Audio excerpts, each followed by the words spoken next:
Hello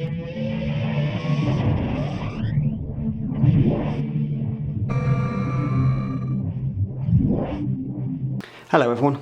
Okay, so today we're going to be taking a look at the problems the Galaxy S4 has.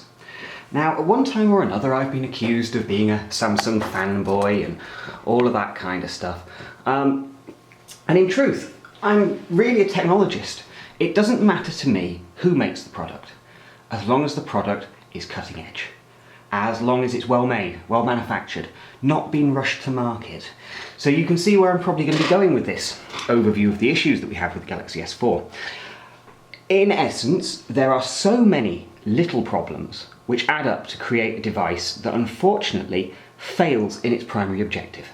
When you compare it to the Galaxy S3 and the Note 2, the devices that came before it, the Galaxy S4 looks like a hurried product, a beta product in many respects. So, let's have a look, shall we, at some of the issues that we've got here. Now, a lot of the problems are things that you can't necessarily demonstrate too easily. So we'll run through them. Now, yesterday, Android Police did a nice write-up of one of the key problems that people are having at the moment, which is the headphone jack. Now, it seems that for whatever reason, we have a headphone jack on here, which causes problems with certain headphones when the volume is turned up to 11. Yes, it's a little bit of a Spinal Tap moment. Effectively, the audio starts to distort to a point where it ruins your audio. And it's effectively going click, click, click, click, click, click, click, click, click, click, click, all the damn time. I've got the problem on my headphones. It does seem to be affecting the more expensive headphones on the market in some respects, but it's just a strange thing. Why would Samsung release a device which doesn't work with a large cross-section of headphones, including, it doesn't matter whether they're headphones from 8 years ago or if they're headphones you bought yesterday. Unfortunately, this isn't like the Wi-Fi issue some people are having with the S4, where the S4 won't connect to certain Wi-Fi networks. You can't flash an upgrade on your headphones to fix this issue. The technical guys at XDA have had a look at the problem. They've got their oscilloscopes and various other technical gubbins out and actually monitored the audio coming out of the headphone jack. And what they've discovered is that, effectively, there is a fault. Now, what is still up to a lot of debate is where the fault lies. Is this something that can be corrected in software? Is this an actual problem with the headphone jack that's physical and so will require a revision of the hardware? We're still waiting for Samsung to actually respond and tell us where the issues are and what they're going to be doing about them. But right now, if you like listening to music, if you're going to be using your Galaxy S4 headphone jack, beware, because it could be that your very nice headphones simply will not work well. You'll have to either have the volume turned down or you'll have to have the volume turned up past 11. So the issue tends to be, if you try and use the audio at 11 as a volume, horrible problems. But again, depending on the headphones you've got, the issues can vary. We've got the Wi-Fi issue, where the Galaxy S4 won't connect to certain Wi-Fi networks. As I've discussed in previous videos, that can be something you can fix yourself with a firmware update, or at worst, replacing your router. Given the way that wireless routing equipment works, and all manufacturers' phones have this problem at one time or another when they're released on new standards, it's something we do come to expect. But even so, a warning from Samsung might have been useful. Likewise, a warning that they've got a headphone jack problem would have been useful. The next major problem, the device gets too damn hot. Literally, it's too hot to actually use after about 20 minutes. So if you're playing games on this, and bearing in mind I'm in the UK and it's not like we've got the best weather ever here. In fact, it's been freezing for the last 2 weeks.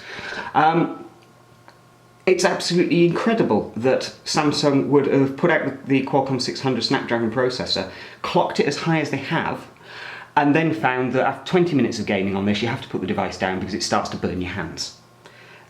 Why, Samsung, did you allow that to happen? It appears, and it's really all we can kind of look at, is say, well, hang on, if HTC and LG have released the Qualcomm Snapdragon 600 chip, downclocked, or clocked down as it were, why did Samsung choose to go for a megahertz race and clock it faster and thus cause a heat problem? It just strikes me that the whole problem with the Samsung Galaxy S4 is a rush to market. This thing has been rushed.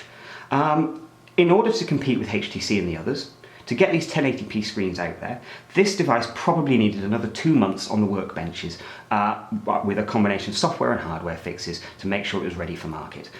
The other substantial problem that we have here, Some people, myself included, have noticed that the band that effectively is part of the screen, keeps the screen to the body housing, has a tendency to arrive with the band not quite snugly fitted. You can see, hopefully just there, that my finger around by the power button can actually lock in, can latch on to part of that metal. If I do it down here, you can see my finger just kind of rolls straight off it.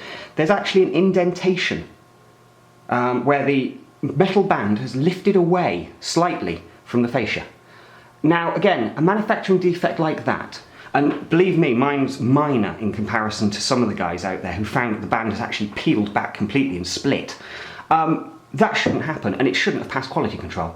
Someone at Samsung, the quality control guys, have let their customers down badly here. We expect there to be the occasional problem, although what I'm seeing on the various forums is this isn't an occasional problem. There's quite a lot of units that have gone out like this. Again, if you've got this band that's not quite as well fitted as it could be, is this going to allow moisture in?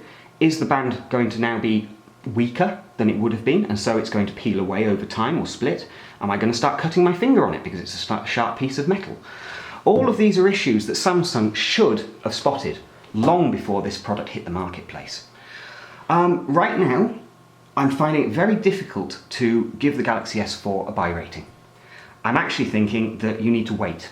And if you are in the market right now for a smartphone, look at the other products on the market. Look at the HTCs, look at the LGs, etc. The Galaxy S4 is not inspiring confidence, and it's not inspiring confidence in the retail chain either. I spoke to one manager at one of the largest independent car phone retail companies in the country who was actively telling people not to buy the S4 because of all the problems that were coming out with it. They were steering people towards the HTC One. And this is bearing in mind that Samsung have dropped a substantial amount of marketing money on these companies for in-store displays. HTC just has a phone mixed in with all the other devices. Yet the staff there are saying the S4 has too many problems, take a look at the HTC One instead. I mean, if that isn't the worst possible outcome for Samsung, and that is the verdict at the end of the day, if the retail staff are saying your phone is no good, then you've got problems and you need to fix them quickly. Samsung built up a massive amount of goodwill with the Galaxy S3 and the Note 2, and it appears the S4 is throwing it all away in a rush to market, in a rush to compete, when actually they should have taken their time, perfected the product, got their manufacturing in order, tested every single part of this component in as many ways as they could to make sure that these kind of problems were minimized. You're not going to eliminate them completely, but the headphone jack issue, the heat issue, that is inexcusable. Those are things that would have been picked up at QA, but probably were ignored. Overall, it is a good device. The technology here is well executed, but the way it's been brought together at manufacture, the way the software has been finished off and polished, leaves a lot to be desired. There's a great product here, somewhere. But I think if maybe we could put this down to first batch problems, and maybe a hardware revision will solve these issues. Maybe a software patch will resolve these issues. But right now, if you're in the market, if you want to know whether the Galaxy S4 is worth buying or not, I would have to say beware. Take a bit of extra time. Consider whether the heat is a problem. Consider whether the potential headphone jack issue is a problem. Consider whether a manufacturing defect like that and the hassle you would have to go to take it back to the shop, or if you don't notice immediately, having to send it back to Samsung for a supposed repair, a repair on something that come out like that. Sorry, new unit please.